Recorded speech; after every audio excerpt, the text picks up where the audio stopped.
বিশ্ববাজারে তেলের দাম দ্বিগুণ হলেও সরকার বাড়িয়েছে সামান্য, বললেন জ্বালানি মন্ত্রী। দেশীয় কোম্পানির ট্যাঙ্কারে উপচে পড়ছে পেট্রোল, অকটেন নিচ্ছে না সরকার। বন্ধ হয়ে গেল দেশের একমাত্র ডিএপি সার কারখানা। চাঁদাবাজির দাপটে জনজীবন বিপর্যস্ত, তালিকায় 650 গডফাদার। সংরক্ষিত নারী আসনে বিএনপিতে তীব্র প্রতিযোগিতা, এক আসনে প্রতিদ্বন্দ্বী 25 জন। ঝিকরগাছা স্বাস্থ্য কমপ্লেক্স 100 শয্যায় উন্নীতের সিদ্ধান্ত। কাল থেকে শুরু হামের টিকাদান, যশোরে টিকা পাবে প্রায় 3 লাখ শিশু। দর্শক, শুনছিলেন দিনের খবরের প্রধান প্রধান শিরোনাম, এবার বিস্তারিত। তার আগে আমাদের ইউটিউব চ্যানেল সাবস্ক্রাইব করুন এবং সব খবর পেতে ফেসবুক পেজ ফলো করে রাখার পাশাপাশি ওয়েবসাইট ভিজিট করুন। আন্তর্জাতিক বাজারে অস্থিতিশীল পরিস্থিতির কারণে জ্বালানি তেল আমদানিতে সরকার $2 বিলিয়ন বেশি খরচ করেছে উল্লেখ করে বিদ্যুৎ, জ্বালানি ও খনিজ সম্পদ মন্ত্রী ইকবাল হাসান মাহমুদ টুকু বলেছেন, বিশ্ববাজারে জ্বালানি তেলের দাম দ্বিগুণ হওয়ার পরেও সরকার জনগণের কষ্টের কথা বিবেচনা করে দেশে তেলের দাম খুব সামান্য বাড়িয়েছে। আজ সাংবাদিকদের মুখোমুখি হয়ে একথা বলেন তিনি। জ্বালানি মন্ত্রী বলেন, যুদ্ধ শুরুর আগে বিশ্ববাজারে জ্বালানি তেলের যা দাম ছিল বর্তমান বাজারে তা প্রায় দ্বিগুণ। এই বিপুল দাম বৃদ্ধির ফলে সরকারের ওপর ব্যাপক অর্থনৈতিক চাপ তৈরি হয়েছে। তবু আমরা জনগণের স্বস্তির কথা চিন্তা করে সেই অনুপাতে দাম বাড়ায়নি। তিনি আরও বলেন, সরকার ভর্তুকি দিয়ে হলেও বাজার পরিস্থিতি নিয়ন্ত্রণে রাখার চেষ্টা করছে। জনগণের ভোগান্তি কমাতে এবং অর্থনীতিতে স্থিতিশীলতা বজায় রাখতেই সরকার এই বাড়তি ব্যয়ের বোঝা নিজে বহন করছে এবং অত্যন্ত সীমিত পরিসরে দাম সমন্বয় করেছে। আজ থেকে দেশব্যাপী নতুন দামে বিক্রি হচ্ছে জ্বালানি তেল। নতুন সিদ্ধান্ত অনুযায়ী পেট্রোলের দাম লিটার প্রতি 19 টাকা ও অকটেনের দাম লিটার প্রতি 20 টাকা করে বাড়িয়েছে সরকার।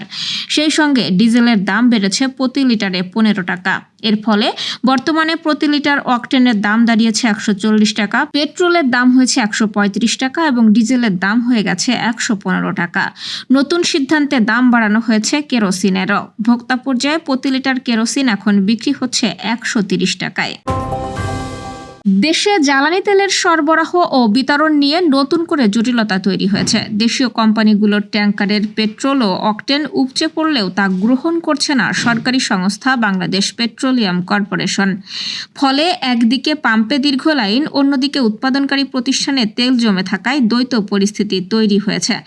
সংশ্লিষ্ট সূত্র জানাচ্ছে, দেশে পেট্রোল ও অকটেনের মোট চাহিদার প্রায় 75% পূরণ করে স্থানীয় 5টি প্রতিষ্ঠান।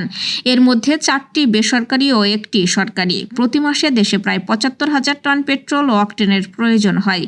এর মধ্যে প্রায় 40 থেকে 45% সরবরাহ করে বেসরকারি প্রতিষ্ঠান সুপার পেট্রোকেমিক্যাল পিএলসি, যা দেশের সবচেয়ে বড় সরবরাহকারী। তবে অভিযোগ উঠেছে, বিপিসি গত 8 এপ্রিল প্রতিষ্ঠানটিকে চিঠি দিয়ে তাদের কাছ থেকে তেল গ্রহণে অস্বীকৃতি জানিয়েছে। এতে করে প্রতিষ্ঠানটির ট্যাঙ্কারগুলো এখন উপচে পড়ার মতো অবস্থায় রয়েছে এবং উৎপাদন কার্যক্রম হুমকির মুখে পড়েছে।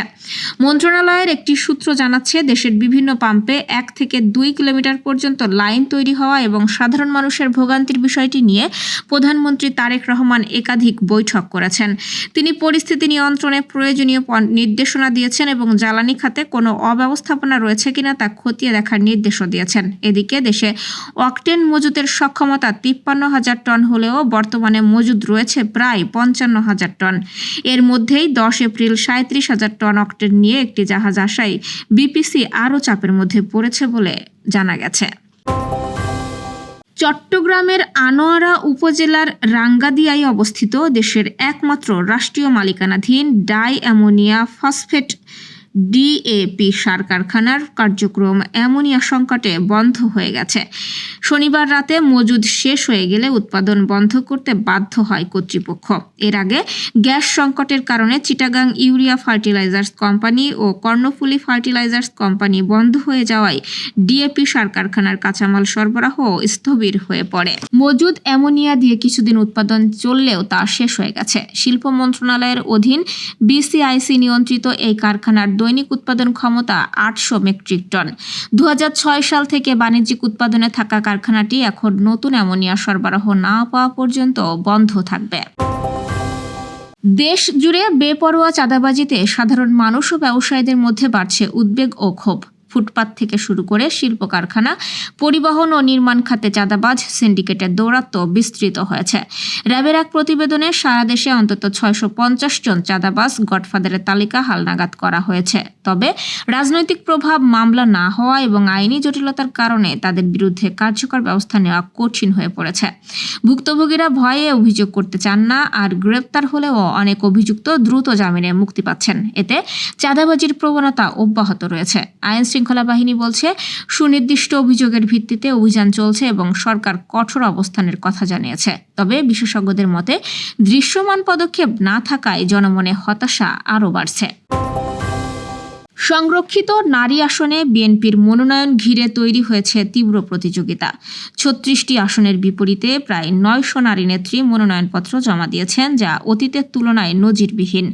দলীয় সূত্র জানাচ্ছে, মোট প্রায় 1300টি ফর্ম বিক্রি হলেও জমা পড়েছে 900টি। সেই হিসেবে প্রতিটি আসনের বিপরীতে গড়ে 25 জন করে প্রার্থী প্রতিদ্বন্দ্বিতা করছেন। বিএনপি ইতোমধ্যেই রাজধানীর গুলশানের চেয়ারপারসনের কার্যালয়ে 2 দিনব্যাপী সাক্ষাৎকারের মাধ্যমে প্রার্থী বাছাই প্রক্রিয়া শুরু করেছে। এতে দলের শীর্ষ নেতারা প্রার্থীদের আন্দোলন সংগ্রামে ভূমিকা এবং ভবিষ্যৎ পরিকল্পনা সম্পর্কে ধারণা নিচ্ছেন। নির্বাচন কমিশনের তফসিল অনুযায়ী মনোনয়ন জমার শেষ সময় 21 এপ্রিল এবং ভোট গ্রহণ হবে 12 মে।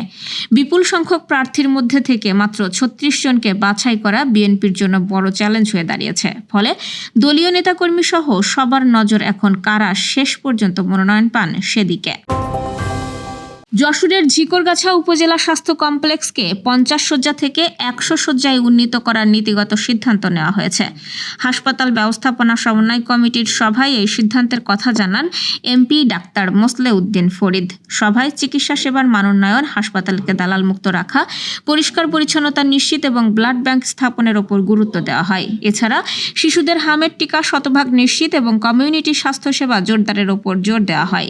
সভায় উপজেলা নির্বাহী কর্মকর্তা, পুলিশ কর্মকর্তা, চিকিৎসক ও সংশ্লিষ্টরা উপস্থিত ছিলেন। যশোরে আগামীকাল 20 এপ্রিল থেকে হাম রুবেলার টিকাদান ক্যাম্পেইন শুরু হচ্ছে। সারা দেশের মতো যশোর জেলা জুড়ে একযোগে এই টিকাদান 6 মাস থেকে 4 বছর 11 মাস বয়সী শিশুদের প্রদান করা হবে। 10 মে এই টিকাদান কর্মসূচি শেষ হওয়ার কথা রয়েছে। টিকা প্রদানে উৎসাহিত করতে সকলের সহযোগিতা কামনা করছেন জেলা স্বাস্থ্য বিভাগ। আজ দুপুরে এই সংক্রান্ত এক অবহিতকরণ ও পরিকল্পনা সভায় সাংবাদিকদের civil surgeon doctor Masud Rana জানান, জেলায় 2,84,800 শিশুকে হাম রুবেলার টিকা প্রদান করা হবে। আয়োজনে মূল প্রবন্ধ উপস্থাপন করেন বিশ্ব স্বাস্থ্য সংস্থার surveillance and immunization medical officer doctor Samina Parvin. স্বাগত বক্তৃতা করেন deputy civil surgeon doctor Nazmus Sadiq Rasel. আয়োজনে জানানো হয়, হাম একটি অতি সংবেদনশীল সংক্রামক রোগ। একজন রোগী থেকে 18 জন সংক্রমিত হতে পারে। এজন্য সকলকে সচেতন থাকতে হবে। হামের লক্ষণ প্রকাশ পেলেই ওই শিশু বা রোগীকে আইসোলেশনে নিতে হবে। তার সাথে অন্যান্য শিশুদের মেলামেশা সীমিত করতে হবে। লক্ষণ অনুযায়ী হাসপাতালে ভর্তি করতে হবে। হাম রুবেলা থেকে বাঁচতে সকলকে শিশুদের টিকা প্রদানে অভিভাবকদের সচেতন করার আহ্বানও জানানো হয়। দর্শক, এই ছিল দুপুরের আয়োজন। সন্ধ্যার খবর দেখার আমন্ত্রণ রইল। এতক্ষণ সাথে থাকার জন্য ধন্যবাদ।